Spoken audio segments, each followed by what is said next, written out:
ให้แน่ว่ายังแค่ยังเหลือหักอยู่แค่ไหน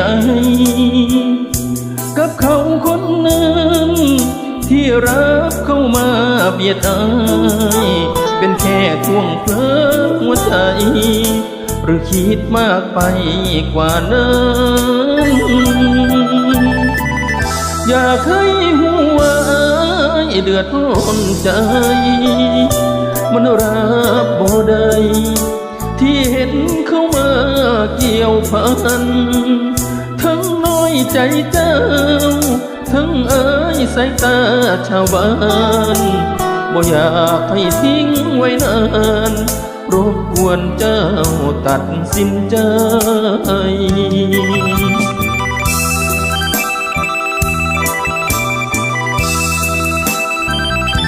สิให้เขาไปหรือว่าให้อายเจ็บเลือกคนมีคะแนนเก็บหรือว่าคนมาใหม่ถ้าให้เขาอยู่ก็แปลว่าอายต้องไปหักมาโซลมโซตายหรืออายควรมีน้ำตา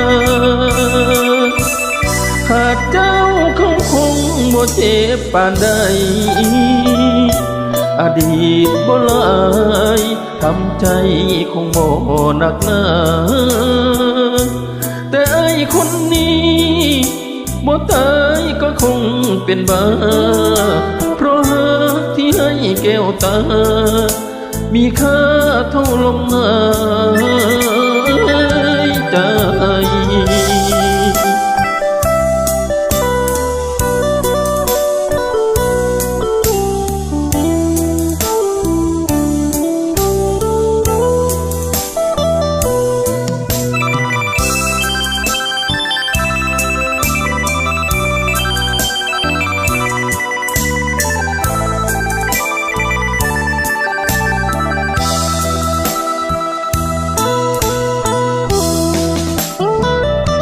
สิให้เขาไปหรือว่าให้อายเจ็บเพื่อคนมีคะแนนเก็บหรือว่าคนมาใหม่ถ้าให้เขาอยู่ก็แปลว่าอายต้องไปหักมาโซลมโซตายหรืออายควรมีน้ำตาหากเจ้าเขาคงบ่เจ็บปานใด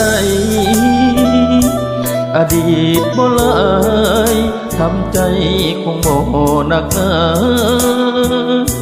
แต่ไอ้คนนี้บ่ตายก็คงเป็นบ้าเพราะหักที่ให้แก้วตามีค่าเท่าลมหายใจ